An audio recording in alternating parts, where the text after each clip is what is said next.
បាទទស្សនិកជនជាទីមេត្រីទាំងលោកមេភូមិរួមនឹងពលរដ្ឋបានអះអាងដោយគ្នាថាដីបឹងរទាំងនៅស្រុកគៀនស្វាយទំហំជាង60ហិកតា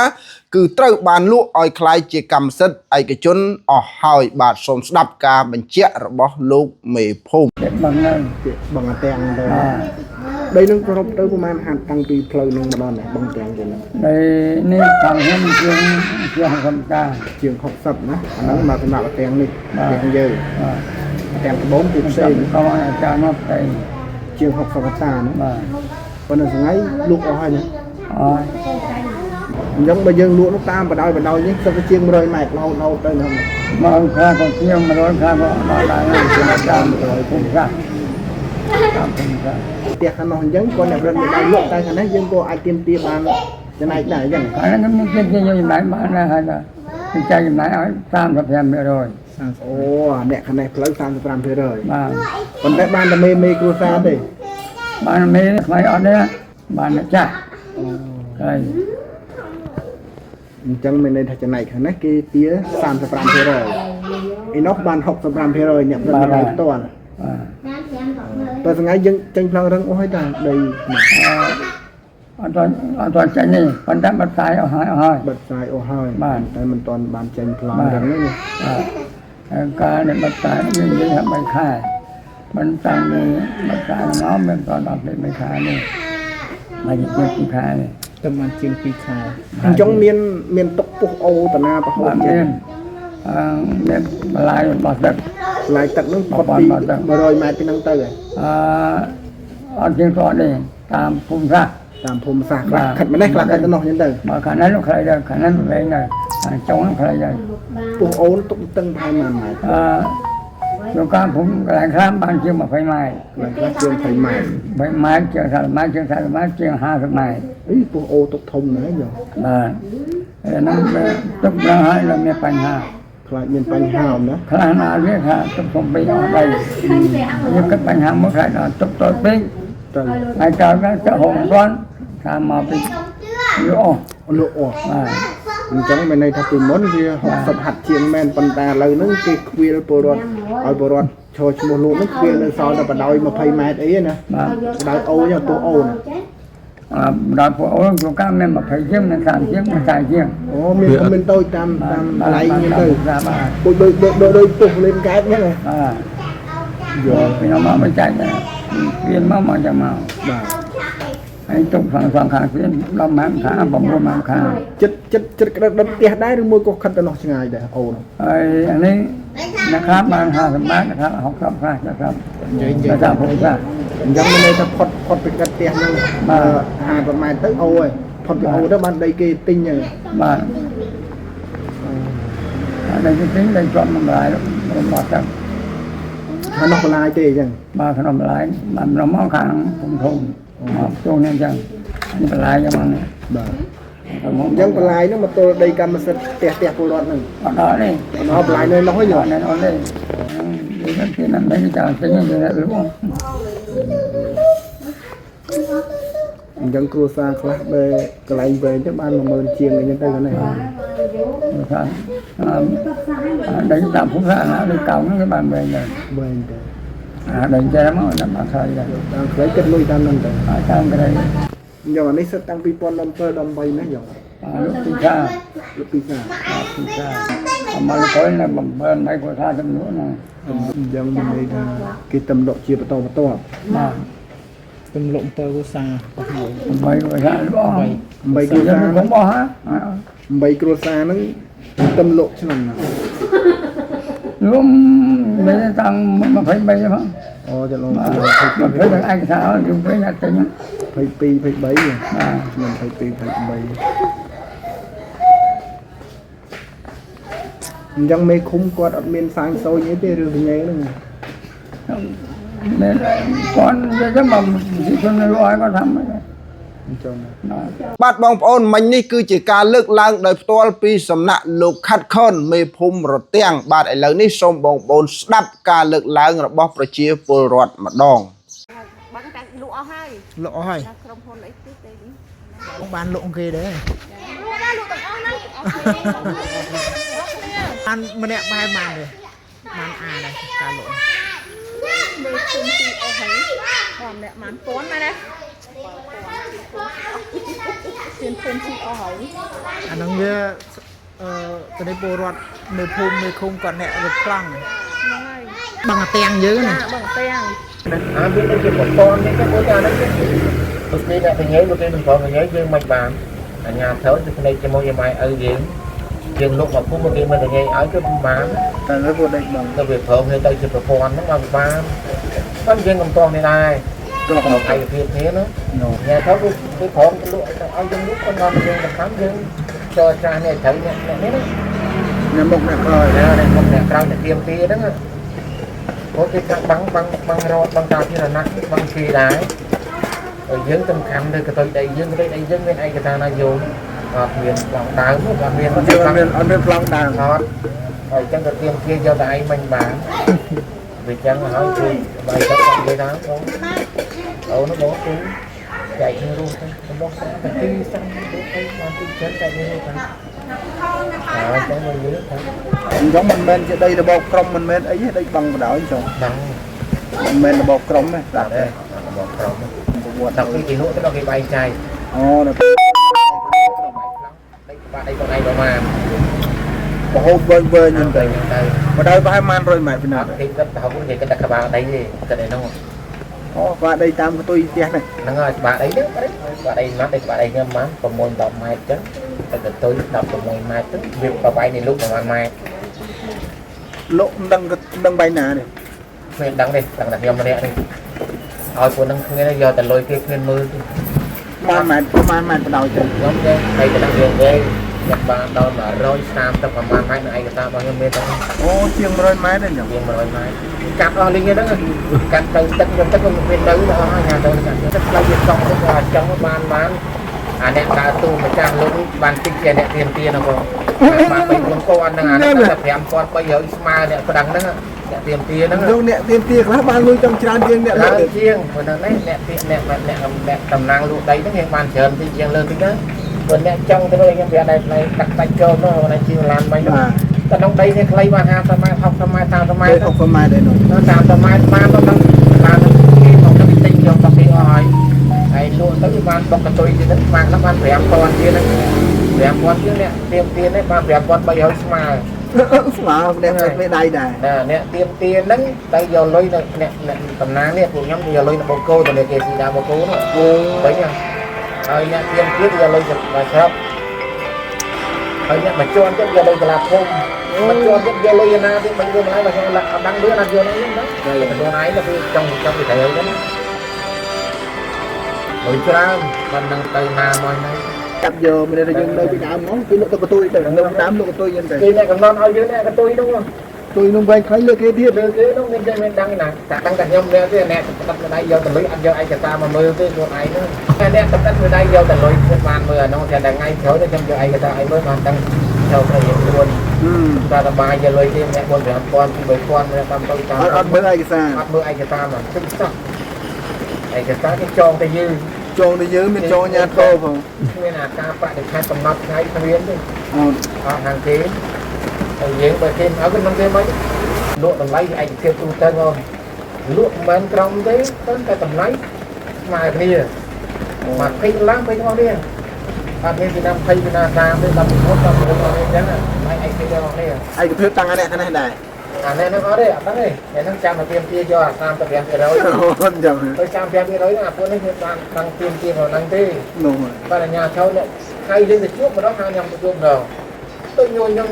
đây nhô lên nhô này nhắm ta là nhà sau cái đá đó nó kia áo kia tam về rồi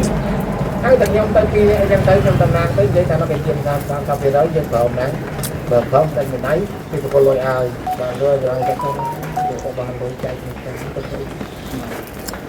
đây ai nhưng cả đang như mang sang một cách kia cũng có luôn cả anh đi mình còn cái cuộc tới cái độ mà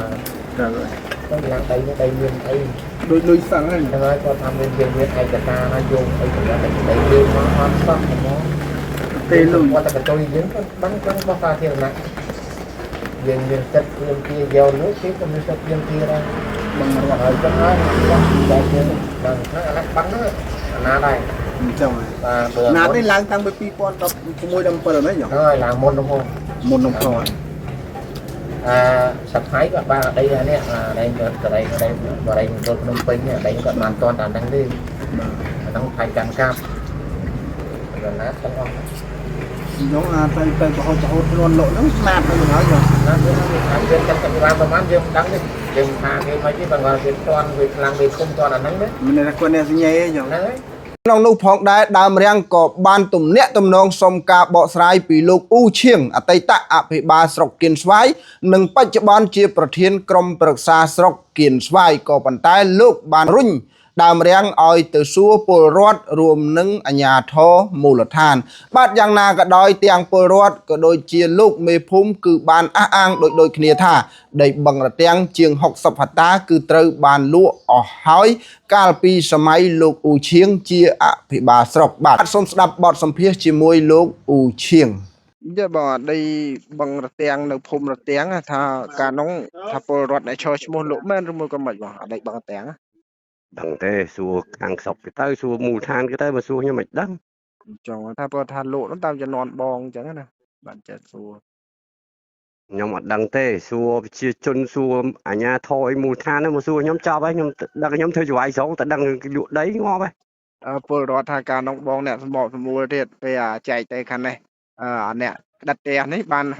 65% នៃតម្លៃដីហើយខាងផ្ទុយខាងនោះបាន 35% ថាបងអ្នកសម្បកសម្រួលអញ្ចឹងណា ខ្ញុំមិនដឹងទេខ្ញុំមិនដែលទៅធ្វើការងារខ្លួនឯងទេខ្ញុំមានក្រុមការងារខ្ញុំបើចង់ទៅធ្វើ បាទបងបាទ បាទ បងដឹងថាដីបឹងអាទាំងនោះពីមុនមកហើយបានហតាដែរ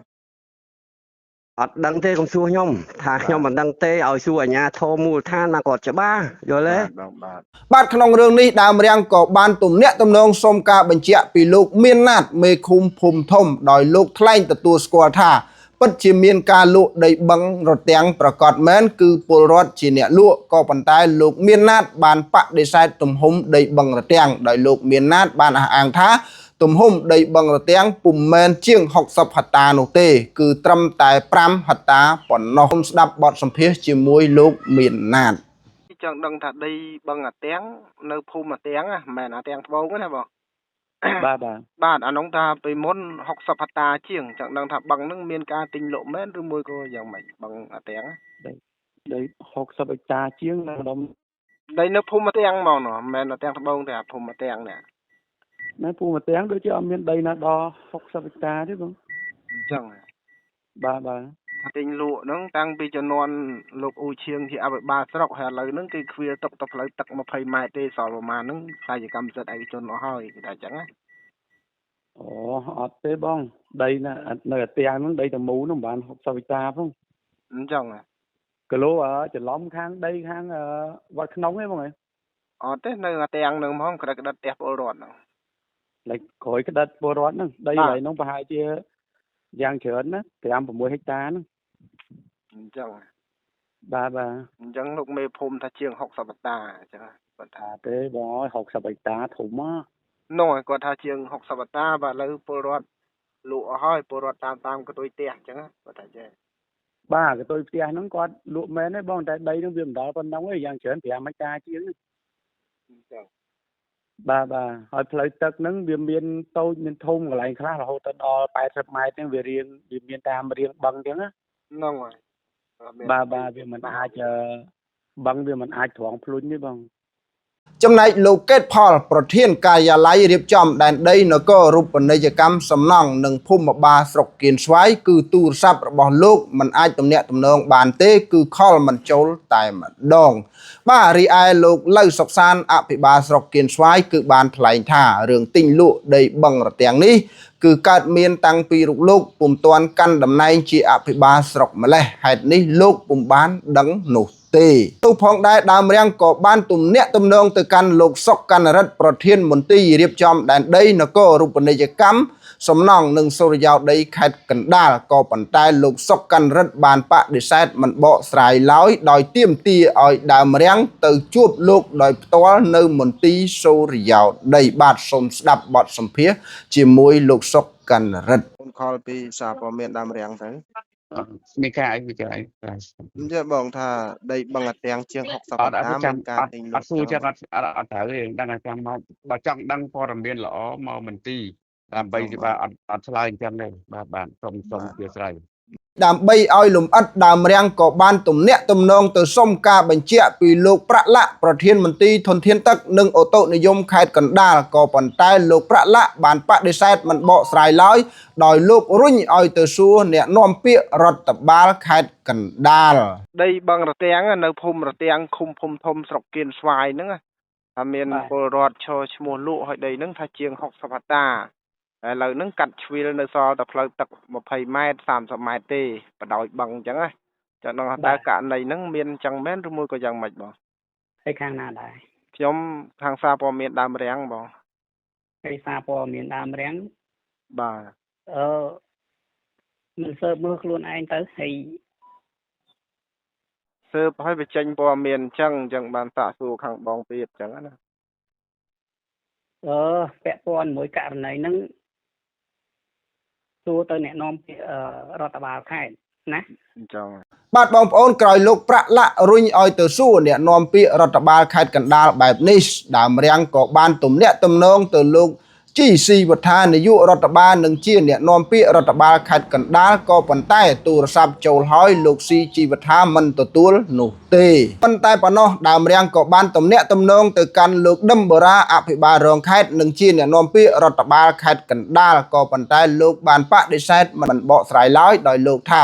ខ្ញុំរវល់កម្មវិធីហេតុនេះលោកប្រាប់ឲ្យផ្ដល់សំណួរតាមប្រព័ន្ធ Telegram ជំនួសវិញងាយស្រួលលោកឆ្លើយបំភ្លឺបាទយ៉ាងណាក៏ដោយក្រោយពេលលោកដឹមបូរ៉ាបានណែនាំឲ្យផ្ដល់សំណួរតាមប្រព័ន្ធ Telegram ទៅកាន់រូបលោកបែបនេះបែរជាប្រព័ន្ធ Telegram របស់លោកដឹមបូរ៉ានេះគឺបានប្លុកនិងចាក់សោតមិនឲ្យឆាតចូលនោះទេបាទនេះបង្ហាញពីចេតនាថាលោកដឹមបូរ៉ានេះមិនសហការផ្ដល់ព័ត៌មានមកកាន់អ្នកសារព័ត៌មាន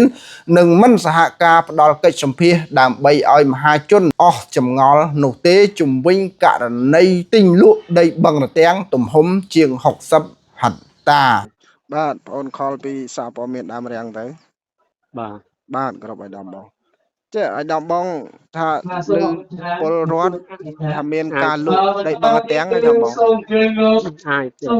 ម្លាក់ចូលសារ Telegram សារខ្ញុំជាប់នៅកម្មវិធីឡើយអូអញ្ចឹងឲ្យដំបងណាបាទបងប្អូនជុំវិញរឿងនេះដើមរាំងមិនធ្វើការសន្និដ្ឋានឬមួយក៏វិនិច្ឆ័យអ្វីទេក៏ប៉ុន្តែប្រជាពលរដ្ឋមួយចំនួនដែលមិនទទួលបានផលប្រយោជន៍ក្នុងសាច់រឿងលក់ដីបឹងមួយនេះគឺសូមសនំពរយ៉ាងទទូចដល់ឯកឧត្តមគួចចម្រើនអភិបាលនៃគណៈអភិបាលខេត្តកណ្ដាលឯកឧត្តមបណ្ឌិតអោមយន្ទៀងទេសរដ្ឋមន្ត្រីប្រធានអង្គភិបប្រឆាំងអំពើពុករលួយឯកឧត្តមអភិសន្តិបណ្ឌិតសសខាឧបនាយករដ្ឋមន្ត្រីក្រសួងមហាផ្ទៃឯកឧត្តមសាយសំអាល់ឧបនាយករដ្ឋមន្ត្រីក្រសួងរៀបចំដែនដីនគររូបនីយកម្មនិងសំណង់ជាពិសេសគឺសម្ដេចបវរធិបតីហ៊ុនម៉ាណែតមេត្តាបើកការស្រាវជ្រាវវែកមុខអ្នកពាក់ព័ន្ធនឹងនៅពីក្រោយក្នុងការចាត់ចែងលក់ដីបឹងរទាំងនិងកាត់ជ្រៀលដីបឹងឲ្យคล้ายជាកម្មសិទ្ធិឯកជនយកមកផ្ដន់ទាទោសតាមផ្លូវច្បាប់ដើម្បីរក្សាទុកដីបឹងនេះជាសម្បត្តិសាធារណៈរបស់រដ្ឋសម្រាប់បងប្អូនធ្វើការនេសាទនិងអាស្រ័យផលរួមដូចមុន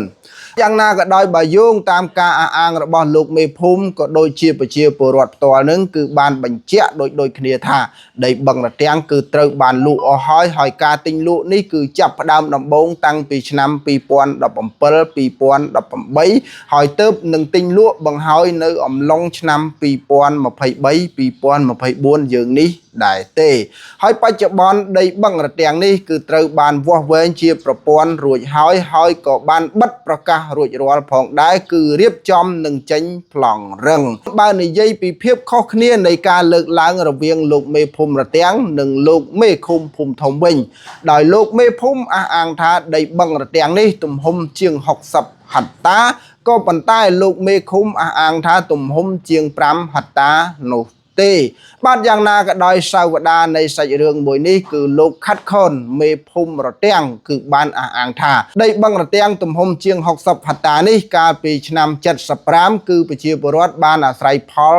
ដាំឈូកនិងដាំដំណាំផងដែរ ក៏ប៉ុន្តែក្រោយពេលឆ្នាំ79មានន័យថាបែកពីអពតមកក្រោយពេលឆ្នាំ79គឺដីបឹងរទាំងនេះគឺបានคล้ายជាដីបឹងសាធារណៈរបស់រដ្ឋតែម្ដងពលគឺក្រោយពេលអពតមកគឺដីបឹងរទាំងនេះគឺคล้ายជាដីបឹងសាធារណៈហើយពុំមានកម្មសិទ្ធិរបស់បុគ្គលណានោះទេរីឯពលរដ្ឋក៏ពុំបានអាស្រ័យផលដាំឈូកឬមួយក៏ដាំដំណាំបន្លែបង្ការអ្វីដែរគាត់ដាំតែនៅក្រោយផ្ទះគាត់បណ្ដប់20ម៉ែត្រនោះទេ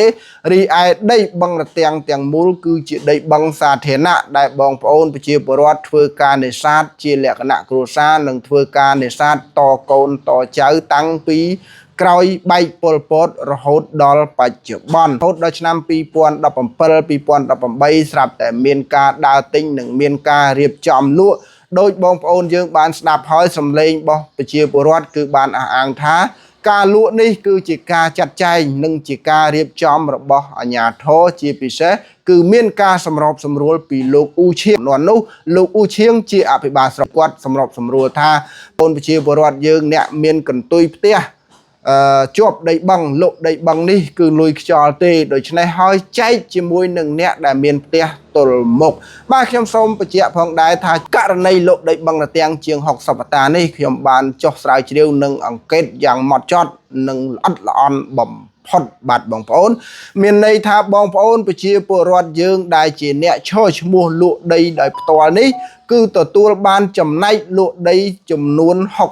65% រីឯបងប្អូនប្រជាពលរដ្ឋមួយចំនួនទៀតដែលមានផ្ទះទល់មុខគ្នាគឺគាត់មានផ្ទះនៅខាងលិចថ្នល់កៅស៊ូគឺគាត់ទទួលបានចំណែកពីការលក់ដីបឹងចំនួន 35% ជាថ្នូរនឹងមិនតវ៉ាមិនប្តឹងមិនផ្ដាល់បងប្អូនប្រជាពលរដ្ឋដែលមានផ្ទះនៅខាងកើតថ្នល់កៅស៊ូ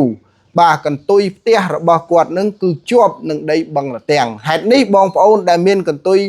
ដីជាប់នេះគឺគាត់ជាអ្នកឈរឈ្មោះលក់ដីបឹងរីឯបងប្អូនដែលនៅខាងលិចថ្នល់កៅស៊ូគឺពុំមានឈ្មោះក្នុងការឈរឈ្មោះលក់ដីបឹងនោះទេ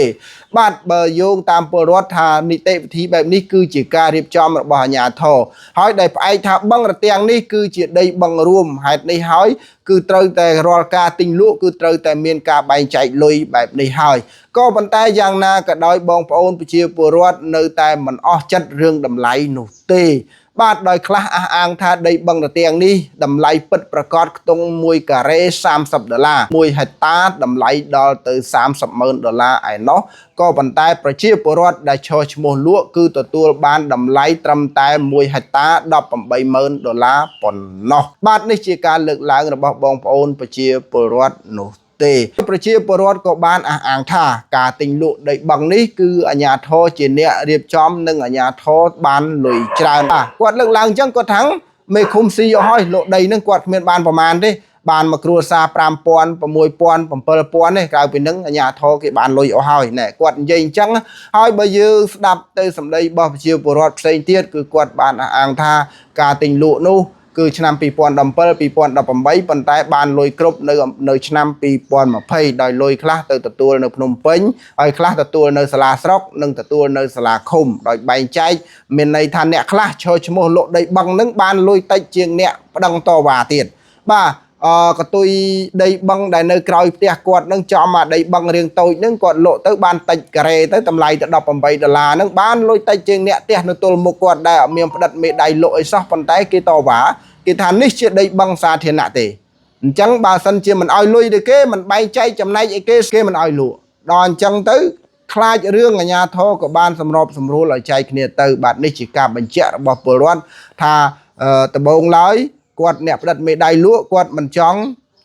មានការបែងចែកឲ្យអ្នកនៅផ្ទះទល់មុខទេនៅចំនួនលោកអ៊ូឈៀងគេអភិបាលស្រុកនេះគឺបានសម្របសម្រួលថាចែកគ្នាទៅព្រោះលុយនេះជាលុយសិលនោះទេបាទជាពលរដ្ឋក៏បានអះអាងដែរថាគាត់គ្មានឯកសារអីទេដីដែលលក់នេះគឺជាដីបឹងសុទ្ធសាធតែម្ដងគាត់មានឯកសារកាន់កាប់តែត្រឹមផ្ទះគាត់ទេក៏ប៉ុន្តែការលក់ដីបឹងនេះគឺនៅខាងក្រោយផ្ទះគាត់ឆ្ងាយទៀតនេះជាការបញ្ជាក់របស់ពលរដ្ឋអ្នកលក់ដីបឹងផ្ទាល់តែម្ដងបាទយ៉ាងណាក៏ដោយបងប្អូនកុំអោយថាហេដើមរាំងនឹងផ្សាយពិតមិនពិតអញ្ចឹងអាជ្ញាធរខេត្តគណៈកម្មការមុននឹងអះអាងថាដើមរាំងផ្សាយពិតមិនពិតអត់ពិបាកទេបាទខ្ញុំជូនជាយោបល់អត់ពិបាកទេ បងប្អូនគណៈកម្មការនឹងបងប្អូនយកផែនទីមកមើលមកបាទផែនទីដីបឹងរទាំងយកមកមើលមកហើយនឹងមើលជាមួយនឹងបានកម្មសិទ្ធិឬមួយក៏ប្លង់ឬមួយក៏ប្រកាន់ដៃជាក់ស្ដែងយកមកប្រៀបធៀបគ្នាទៅដឹងហើយថាដីបឹងរទាំងពីមុនវាទំហំប្រមាណអញ្ចឹងនេះក៏ជាចម្ងល់កុំឲ្យលោកមេឃុំភូមិធំតែ5ហិកតាជាងហើយលោកមេភូមិគាត់អះអាងថា60ហិកតាជាងអញ្ចឹងទំហំនៃបឹងរទាំងអត់ពិបាកទេ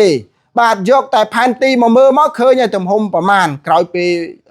បែកពីអាពតមកហើយដល់ពេលយើងមើលជាក់ស្ដែងថាតើប្លង់រឹងដែលចូលទៅលើដីបឹងរទាំងនឹងមានប្រមាណជាបន្តបន្ទាប់ជ្រុងណាចូលពីឆ្នាំណាជ្រុងណាមានបានកម្មសិទ្ធិនៅឆ្នាំណាមើលតាមនឹងទៅមើលតាមទី1យើងពិនិត្យផែនទីបាទខ្ញុំជូនជាយោបល់ទៅគណៈកម្មការខេត្តកណ្ដាលទេថាបើសិនបើចង់ដឹងច្បាស់បាទឥឡូវថាមិនជឿ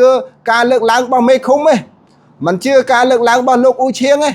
មិនជឿការលើកឡើងរបស់លោកមេភូមិមិនជឿការលើកឡើងរបស់ពលរដ្ឋទេអញ្ចឹងបងប្អូនយកផែនទីនៃបឹងរទាំងយកមកមើលទៅហើយយកប្លង់អ្នកដែលនៅ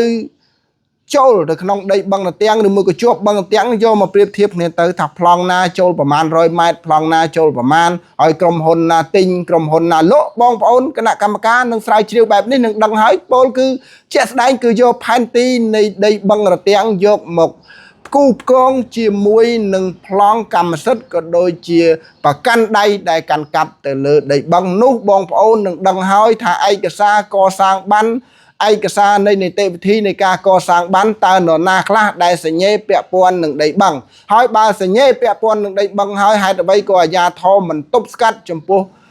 ការទិញលក់ដីបឹងមូលហេតុអីបាទមូលហេតុអីបានជាអាជ្ញាធរមូលដ្ឋាន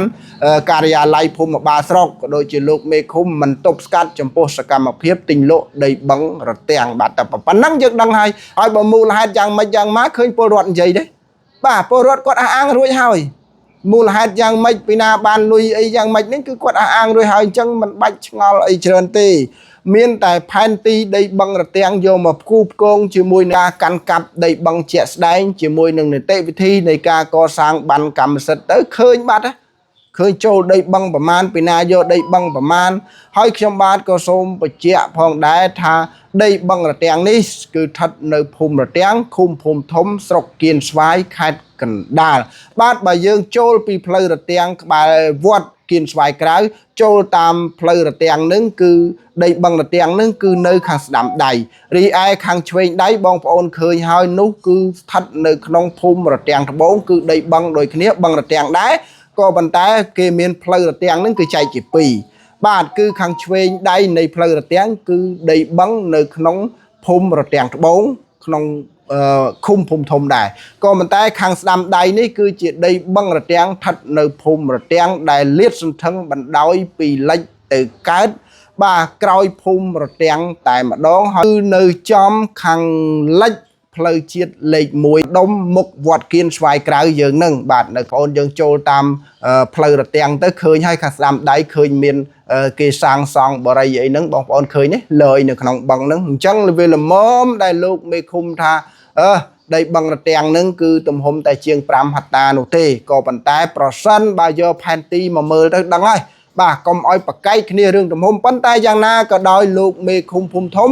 ក៏បានអះអាងទទួលស្គាល់ដែរថាដីបឹងរទាំងនេះពិតជាមានការទិញលក់ប្រកបមែនក៏ប៉ុន្តែលោកមេឃុំបដិសេធរឿងទំហំថាទំហំតែជាង5ហិកតានោះទេយោងទៅតាមការបញ្ជាក់ពីអាជ្ញាធរក៏ដូចជាពលរដ្ឋនឹងគឺបានអះអាងថាការទិញលក់ដីបឹងរទាំងនេះគឺលក់អស់ប្រកបមែនក៏ប៉ុន្តែគេខ្វៀលទុកសម្រាប់ប្រព័ន្ធធារាសាស្ត្រផ្លូវទឹកដោយសារខ្លាចកើតមានទំនាស់ឬមួយក៏ការមានប្តឹងតវ៉ាអីចឹងទៅផ្លូវទឹកតតឹង20ទៅ30ម៉ែត្រនេះគឺបណ្ដោយពីលិចទៅកើតមានន័យថាពីចុងបឹងម្ខាងទៅចុងបឹងម្ខាងខ្ញុំបាទមានសេចក្តីរាយការណ៍តែប៉ុណ្្នឹងសិនបាទសូមអរគុណ